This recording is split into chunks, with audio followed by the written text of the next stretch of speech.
Kasi yung 194 billion sa tinatawag nating ayuda, hindi naman napunta doon sa karamihan eh. Tama. At pagkatapos yung pagbibigay pa, hindi naman naibibigay ng buo. Kaya kapag ginawa nating scheme, ay 2,000 pesos na worth ng kuryente na nakukonsumo ng isang pamilya, ilibre na natin ang matatarget natin, 27 million Pilipinos. Yun. Mawawala ang corruption sapagkat direkta nang mabe-benefit sa kanila. Yung benepisyo mapupunta sa kanila. Yun. Mawala ang korupsyon. Marami masasaktan. Wala nang makakapagpasikat sapagkat hindi nadadaan sa mga politiko. Correct. Ito yung gusto kong mangyari. Simpleng-simple ito. Senatorial candidate Kong Rodante Marcoleta. Kong, magandang araw po. Magandang umaga sa iyo, Dennis, at sa lahat ng napakarami mong taga-subaybay sa Ronda, Pilipinas. Iyon. Tayo po ay naka-live sa DWIZ Metro and Mega Manila. Live din po tayo sa DWIZ News FM Regional Station, sa Radyo Ronda, sa RPN po, and sa Aliw Channel 23 and DWIZ News TV. Ayan. Kukumustahin ko muna ikaw, Kong. Kumusta ho ang meron yung totoo yung sinabi ko sa inyo kanina nung tayo wala pa sa ere. Kayo lang ho yung kakilala kong kandidato na pumunta na sa lahat ng mga campaign sorties at nabilad na sa araw pero hindi pa ho nagbabago ang inyong kulay. Ano ho ang sekreto? Kong. Sabi ko nga sa iyo, siguro tulong na ng langit ito. Yan, blessing na ni Lord yan. At ako'y natutuwa dahil sa yung opening salvo mo na special guest pala ako dito. Yan, special ka, Kong. And soon, Sen. Okay, kayo po yung nangangampanya na sa buong Pilipinas, hindi lang sa Metro Mega Manila dahil kayo po ay kandidato po bilang senador ng Pilipinas. Ngayon po, kumbaga parang nag-face-to-face po kayo sa lahat ng mga Pilipino sa buong Pilipinas. Ano ho ang madalas na nirereklamo ng ating mga kababayan at sa palagay po ninyo, matutulungan ninyo sila doon sa area na yon? Yung palagi kong nakakasalamuha sa aking pagpunta sa iba't ibang panig ng ating bansa. Opo. Ay talagang nagrereklamo sila sa hirap ng buhay. Sapagkat nararanasan naman nila talaga yung napakataas na presyo ng mga pangunahing bilihin. Yeah. Lalong-lalo na yung pagkain. At pagka sinama mo pa yung kuryente dyan at saka yung gamutan, Yun. talagang mag-iiyakan kayo ng mga kausap mo. Oo, naku. Kaya ito palagi ang laman ng mga usapin sa mga town hall meetings at saka sa mga pagrarally na nagaganap at ginagawa namin. Nako, kung pagka ho pinag-usapan yung kuryente, hindi lang ho isang miyembro ng pamilya ang apektado. Lahat ho ng mga nagtatrabaho, lahat ho ng mga nag-aaral ay may concern at may problema pagdating sa kuryente. Bakit ho ba napakataas ng kuryente dito sa atin sa Pilipinas? At bilang miyembro po ng ASIA, isa ho sa mga matataas ang kuryente dito sa Pilipinas, Akong. Yun nga yung aking pinagtataka, Dennis, kasi kung magsisimula tayo sa pinaka-layunin ng batas na kung tawagin natin ay IPIRA, na ito'y ginawa 24 na taon nang nakararaan, dapat mura ang kuryente natin sapagkat nakasulat letra por letra na kailangan maidulot ang serbisyo ng kuryente sa lahat ng mamamayang Pilipino sa abot kayang halaga. Yun ang nakasulat. Ngayon, sa aking palagay, hindi nasusunod yung ibang tuntunin na nakasulat sa batas na yan. Meron tayong tinatawag na ARCOA, ito yung Retail Competition and Open Access. Meron tayong tinatawag na aggregation. Itong mga ito ay nakasulat mismo sa batas ng kuryente, ngunit hanggang ngayon ay hindi pa naipatutupad sapagkat walang kaukulang rules and regulations na ginagawa ang ating Energy Regulatory Commission. At marami pang iba na masasabi ko, katulad ng system loss, sinasabi ko nga, Ayan, lalo na yan. dapat hindi na natin binabayaran yon. Wala ni isa man sa aking pakikipag-usap o sabihin na nating pakikipagdebate kung ang pag-uusapan ay etong issue tungkol sa kuryente. Wala silang maikatwiran sa akin, Dennis, kapag tinatanong ko. Bigyan mo lang ako kahit isang katwiran siguro ako. Kung bakit kinakailangan pati ninakaw na kuryente babayaran ng isang consumer. Correct, Wala correct. talaga eh. Wala talaga. Maliban na lang sa sasabihin nila na kasi po technically merong nawawala po kapag nagpo-produce po kami ng kuryente. So technical loss. Palagay mo ka ako, Samahan kita sa argumento na yan. Pero bago kayo nagpasya na gumawa ng kuryente at magbenta ng kuryente, alam ninyo yung naturalesa ng inyong industry. Tama. Alam ninyo kahit anong gawin nyo, may mawawala at mawawala. Tama. So para sa akin, i-consider natin yan na business risks. Lahat naman ka ako ng negosyo, may Tama. panganib eh. Tama, Kong. O bakit ka ako, kayo lang. Ang negosyo sa buong sa balat ng lupa. ang gusto nyo, wala kayong panganib. Kahit insurance company nga na nagko-cover ng risks. Oo. Meron din tumitiklop ng mga insurance companies. Dapat nga yung system loss, kung dapat sila nagbabantay niyan at nagpaparusa niyan, bakit ganun? Kung hindi nila nahuli, tayo magbabayad. Sabi nga nila, ba't pa ako hahanap ng manghuhuli? Total, binabayaran mo na. Gastos lang yan eh. Correct. Hindi na siya mag-hire ng pulis o kaya security guard para bantayan ng mga poste nila o mga metro. Sapagat binabayaran mo na eh. Binabayaran ko na. Tama. Okay, kung kayo po ang magiging senador ng Pilipinas, paano po ninyo matutulungan ang problema sa kuryente ni Mang Kanor o ni Aling Iska pagdating ho sa para mabantayan itong saka problema nitong kuryente, Kong?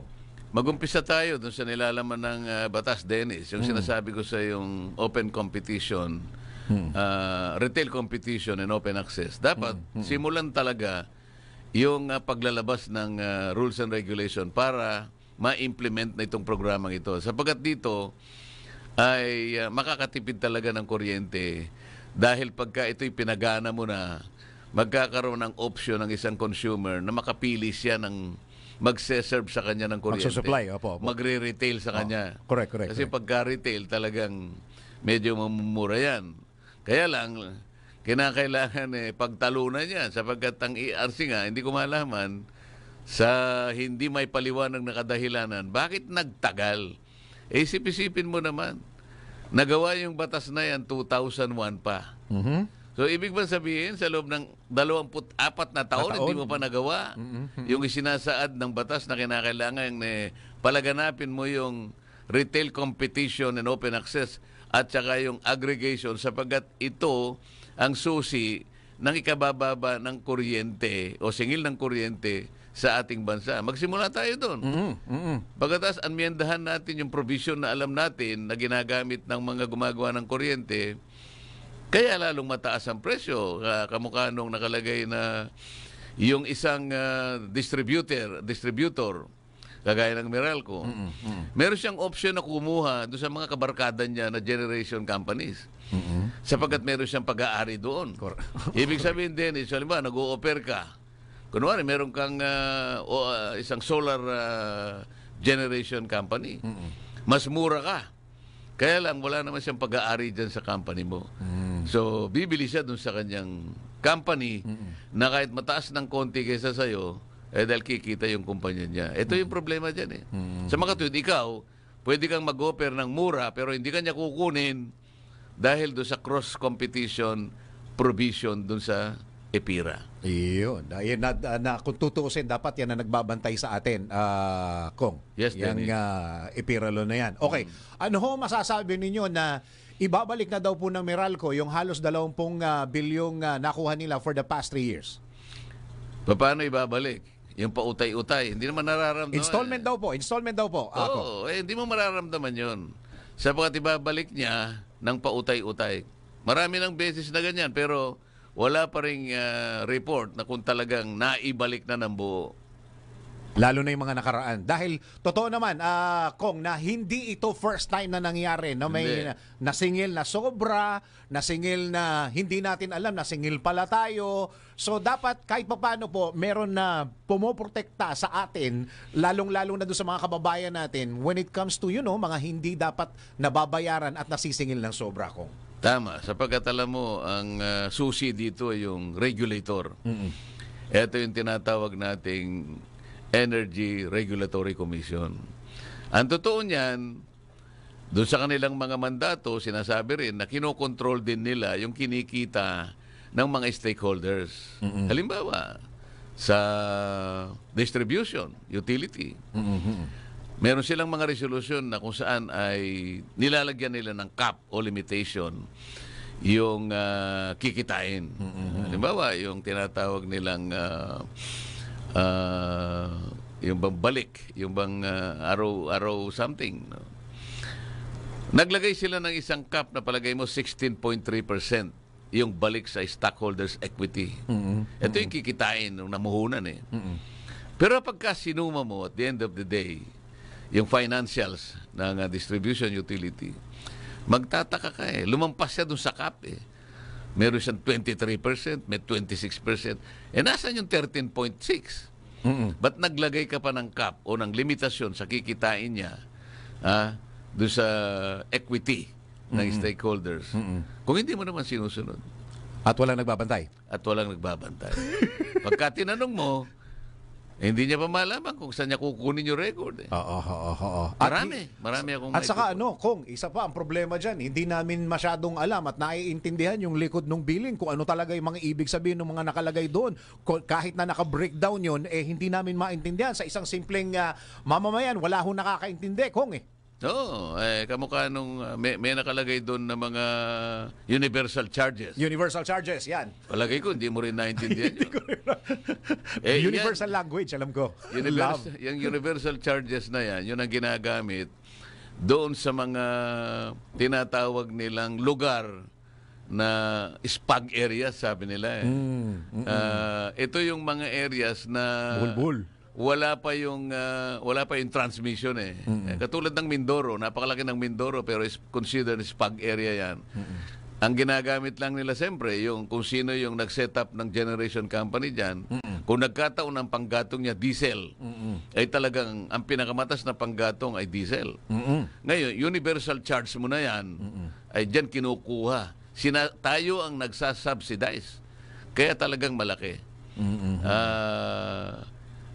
Ibibigay yan sa Napocor. Ang Napocor ang magbabayad. Pero lalo na kapag tumaas ang presyo ng gasolina, lalong tumataas, nauubos yung universal charge mo, tayo ang nagsasubsidy, pero kahit kailan hindi bababayan.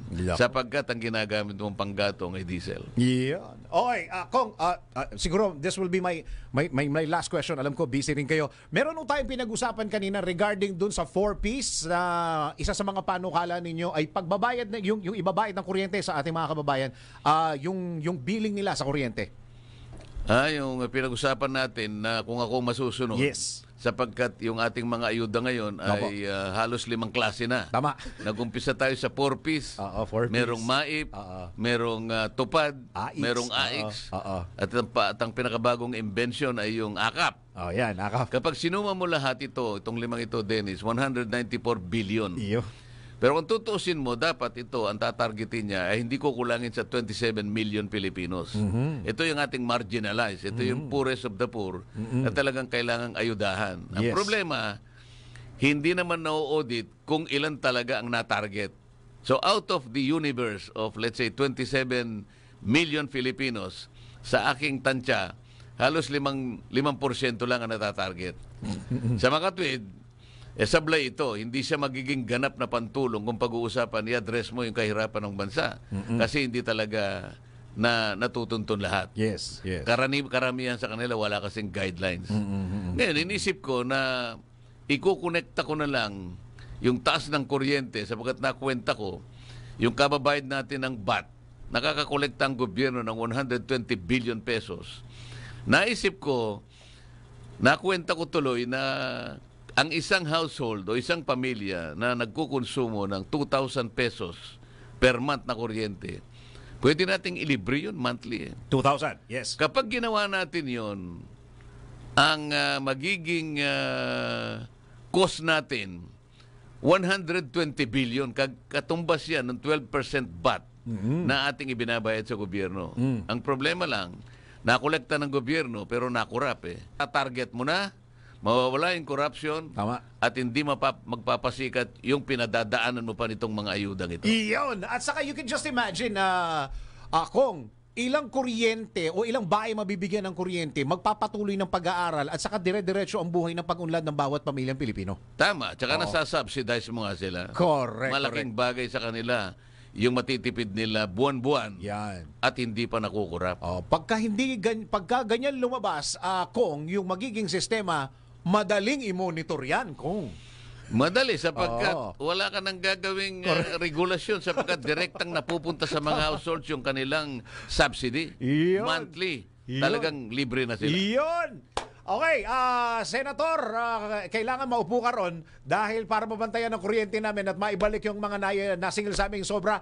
Kung nasa inyo po ang pagkakataon para kausapin, kayo po ay napapakinggan, kayo po ay napapanood ng buong sambayan ng Pilipinas hanggang sa ibang bansa po, go ahead po. Salamat, Dennis, sa pagkakataong binigay nyo sa akin. Gaya nabanggit ko, ay kailangan nating bantayan lahat ang mga batas natin. Maganda naman ang layunin, ngunit ang pagpapatupad ang nagiging problema. Kailangan lang merong tagabantay.